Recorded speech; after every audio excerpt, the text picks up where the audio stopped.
ભુજમાં social media પર લોભામણી જાહેરાતો મૂકી છેતરપિંડી કરવાનો પ્રયાસ કરનાર ઝડપાયો।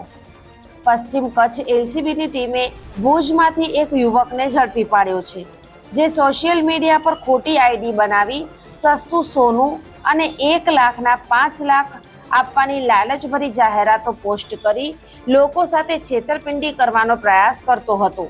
બાતમીના આધારે મુસ્લિમ એજ્યુકેશન ચોકડી નજીકથી મોહમ્મદ તોફિક જુનસ સોઢા ઉંમર વર્ષ 19ને ઝડપી પાડવામાં આવ્યો હતો। તપાસ દરમિયાન તેના મોબાઈલમાં રાહુલભાઈ નામની ફેક ફેસબુક આઈડી મળી આવી હતી, જેમાં સસ્તા ભાવે સોનું તથા નકલી નોટોની લોભામણી જાહેરાતો મૂકવામાં આવી હતી।